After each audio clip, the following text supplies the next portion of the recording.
बिस्मिल्लाहिर्रहमानिर्रहीम। अस्सलाम वालेकुम रहमतुल्लाहि वबरकातुहू। मेरे प्यारे पाकिस्तानी, कैसे हैं आप? मैं अपने पूरे पाकिस्तान को सबसे पहले और अफवाज पाकिस्तान और सबसे बढ़कर अपने मुल्क के जांबाज शाहीनों को खराज तहसीन और सलाम पेश करता हूँ कि जिन्होंने वक्त पड़ने पर, वक्त आने पर दुश्मन को मुँह तोड़ जवाब दिया, और ऐसा जवाब दिया कि वो पूरी दुनिया में चीखो पुकार करके गिड़गिड़ाता घूम रहा है कि जी हमें पाकिस्तान ने तबाह बर्बाद कर दिया। मेरी पिछली जंगी सूरत हाल के ऊपर मैंने 2 वीडियो बनाई थी। एक में मैंने कहा था, पहला पार्ट था कि उसको बताया था कि अगर कभी ऐसा वक्त आया तो मोदी तू बचेगा नहीं, हमारे मुल्क की तरफ देखेगा, हम तेरी आंखें निकाल देंगे। और हमने आंखें नहीं निकाली, हमने इसके प्राण निकाल दिए। प्राण कहते हैं ना सांसों को, हमने इसके सांस भी निकाल दिए और निकालेंगे। हम तैयार हैं, हमारा हर सिपाही तैयार है, हमारा हर बच्चा तैयार है। आप हमारी कौम को क्या डराने चले थे ड्रोन भेज के?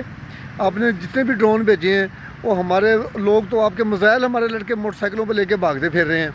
वो बारूद उनके अंदर होता है, तो जहाँ वो गिरता है वहाँ पे हमारे बच्चे, बूढ़े, जवान सारे इकट्ठे हो जाते हैं और उसका फोरेंसिक रिपोर्ट उसकी बनानी शुरू कर देते हैं कि चलें इसको ज़रा शुगले के तौर पे ले लें। आप किस कौम को डरा रहे हो मोदी? मैंने आपको कहा था, मैं ये इंडिया को बताना चाह रहा हूँ कि अपनी बेगुनाह आवाम को क्यों मरवाया। आप लोगों ने आबादी को निशाना बनाया, शहरों को निशाना बनाया।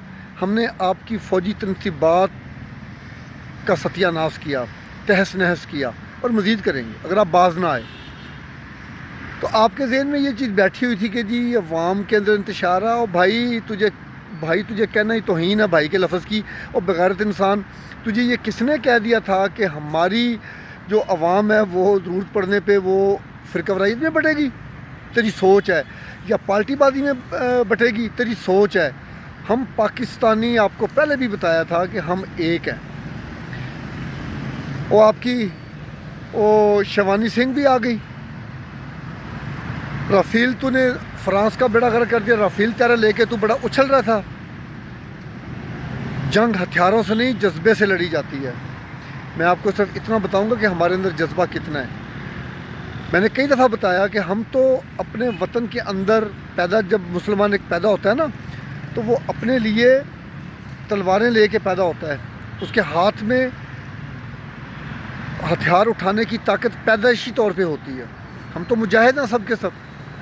हमारा हर बच्चा, हर खातून मुजाहिद है। हमारी हिस्ट्री उठा के देखो, तुमने किस कौम को ललकार बैठे हो? अभी तक तो हमने सिर्फ 4 दिन के बाद आपको रिटेलिएट किया। आपको इस चीज़ का पता है कि हमने ज़िंदगी के अंदर कभी भी किसी का नुकसान करने का नहीं सोचा। हमने हमेशा ये सोचा कि यार हमारा पाकिस्तान सलामत रहे और हमसाये सलामत रहें, हर चीज़ सलामत रहे, ये दुनिया का अमन बर्बाद ना हो। लेकिन तुझे चैन नहीं आया, ठीक है?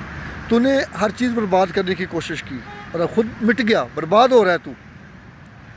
ज़रा अपनी आवाम का रोना धोना देख ले। अभी भी तुझे अक्ल और शौर नहीं आ रही। और हमारी आवाम का तूने देखना है। ज़रा पाकिस्तानी मीडिया खोल के देख और लोगों को देख, तेरी आंखें खुल जाएंगी। तेरी आवाम डर के मारे घरों से निकल रही, तेरे फ़ौजी पोस्टर छोड़ के भाग रहे हैं। दुनिया की सबसे बुज़दिल फ़ौज तेरे पास है, तू क्या लड़ेगा? तेरे 80 जहाज़ों के मुकाबले में हमारे सिर्फ 34 शाहीन गए थे, और तेरे 34 शाहीनों ने सिर्फ ज़रूरत के तहत तबाह बर्बाद किए। और हमारे 34 शाहीन नहीं गए थे, हमारे टोटल चंद जहाज़ गए और तेरी तमाम एयर बेसें तबाह करके वापस आ गए। खराश नहीं पहुंचा सका। हिंदू, तेरे अंदर इतनी ताकत नहीं है। 1000 के मुकाबले में 313 लड़ते थे, चीर के रख देते थे। आधी दुनिया पे हुक्मरानी की, आज भी है। हमारे बहुत देश हैं, हम एक हैं। तुम एक हो, हम सब एक हैं। हमारे जितने देश हैं लेकिन हम एक हैं। तुम अकेले हो दुनिया के अंदर। हिंदू देश अकेला है। मर जाओगे, मिट जाओगे, अपनी औकात में रह। तेरी इतनी औकात नहीं है कि तुम मुसलमान से टकरा सके। अगर तेरे अंदर इतनी हिम्मत होती तो तू रात के उस अंधेरे में मासूम बच्चों के ऊपर अटैक ना करता। तो हमारे साथ दू बदू होकर लड़ता, आता मैदान में। हमारा वास्ता इंतहाई बुज़दिल और घटिया कौम के साथ पड़ा और घटिया दुश्मन के साथ पड़ा है, जो कि अपने इलेक्शन के लिए अपनी आवाम को और अपनी फ़ौज को निशाना बनवा रहा है। मैं دوبارہ ہندوستان کو وارن کرنا چاہتا ہوں اس ولاگ کے ذریعے کہ باز آ جا، ورنہ تو نہیں بچے گا، اور ہم نے ٹھان لیا کہ تجھے مٹا کے چھوڑیں گے۔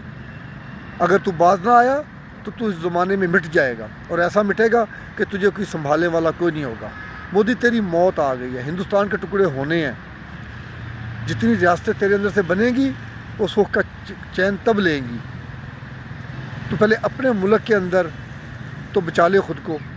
آر ایس ایس کو تو سپورٹ کر رہا ہے، ٹھیک ہے، ہمارے ملک میں دہشت گردی تو کر رہا ہے اور ہمارے پہ الزام لگاتا ہے۔ تو انتہائی شرم نہیں آتی تجھے؟ شرم تیرے اندر ہے ہی نہیں، آئے گی کیا؟ تو گائے کا موتر پینے والا، ہم اسی گاؤں کا گوشت کھانے والے ہیں، ہم اپنے دانتوں سے تجھے چیر پاڑ کے رکھ دیں گے۔ یہ دھمکی نہیں ہے، یہ تجھے نصیحت ہے کہ باز آ جا، ابھی بھی وقت ہے، سدھر جا، ابھی بھی وقت ہے، سدھر جا، ورنہ تیرا کچھ بھی نہیں بچے گا۔ میرے پاکستانیوں، یکجان رہیں، اپنے وطن کے لیے ہتھیار اٹھائیں، تیار رہیں، اور جنرل، ہمارے چیف آف آرمی اسٹاف، ہمارے سپہ سالار کی کال کا انتظار کریں۔ ہم اپنی فوج سے پہلے اس کو ریٹیلیٹ کریں گے، عوام ریٹیلیٹ کرے گی۔ السلام علیکم ورحمۃ اللہ وبرکاتہ۔